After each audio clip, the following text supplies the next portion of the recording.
സുല ലൈഫിലേക്ക് എല്ലാവർക്കും സ്വാഗതം. ഇന്ന് ഞാൻ വൈകിട്ട് ചായക്കൊരു കടി ഉണ്ടാക്കാൻ പോണ കേബേജ് വിടാം. അതിന് ഉഴുന്നും വേണം കേട്ടോ. ഉഴുന്നും ഇല്ല കേബേജ് ഉഴുന്നരച്ച് വെച്ചിട്ടുണ്ട്. കേബേജ് ഉപ്പൊക്കെ ഇട്ട് കുറച്ച് നേരം വെക്കണം. അപ്പോൾ അതിൽ നിന്നിട്ട് ഇങ്ങനെ വെള്ളം പോവും. നമ്മൾ കുറച്ച് വെള്ളം ഇങ്ങനെ നന്നായി വെള്ളം പിഴിഞ്ഞ് കളഞ്ഞിട്ട് വേണം ഉണ്ടാക്കാനായിട്ട്. പിന്നെ അതിലേക്ക് ഇഞ്ചി, പച്ചമുളക്, കറിവേപ്പിലൊക്കെ അരിഞ്ഞ് വെച്ചിട്ടുണ്ട്. ഇതിലേക്ക് ക്യാബേജൊക്കെ ഞാനിങ്ങനെ നന്നായി വെള്ളമൊക്കെ പിഴിഞ്ഞ് എടുത്തു കേട്ടോ. ഇത് അതിലേക്ക് മിക്സ് ചെയ്യാം നമുക്ക്.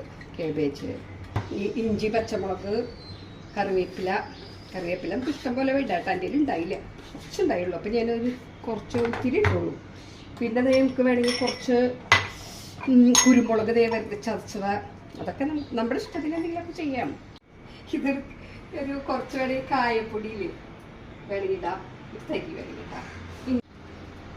കുഴച്ചിട്ട് നമുക്ക് ഉണ്ടാക്കുമ്പോൾ വെള്ളം കുടിക്കാൻ ഒത്തിരി കൂടി തോന്നിയിട്ടുണ്ടെങ്കിൽ കുറച്ച് അരിപ്പൊടി വേണമെങ്കിൽ ചേർക്കാം കേട്ടോ. ഞാൻ നോക്കട്ടെ, കുഴച്ച് നോക്കട്ടെ എന്നിട്ട് പറയാം.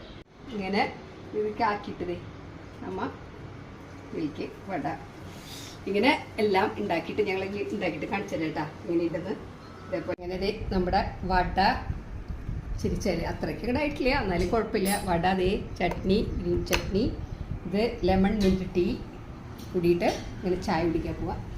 അയ്യോ ദേ ഇതെനിക്ക് പറഞ്ഞതേ എൻ്റെ ഏറ്റവും വലിയൊരു ചേച്ചി കേട്ടോ, നല്ലൊരു ചേച്ചി, ഞങ്ങളുടെ ഫാമിലി ഫ്രണ്ട് ചേച്ചി, അമ്പി ചേച്ചി ഞങ്ങൾക്ക് കുറച്ച് ചെറുപ്പം ഉണ്ടാക്കി തന്നത്. ഇതിനൊക്കെ ടേസ്റ്റ് ഉണ്ടായിരുന്നു കേട്ടോ. ചേച്ചി ഉണ്ടാക്കിയപ്പോൾ നല്ലതായിരുന്നു. അത്രയൊന്നും എത്തില്ല, എന്നാലും ഞാൻ ട്രൈ ചെയ്തതാണ്. നിങ്ങളെല്ലാവരും ട്രൈ ചെയ്ത് നോക്കും. Okay, by.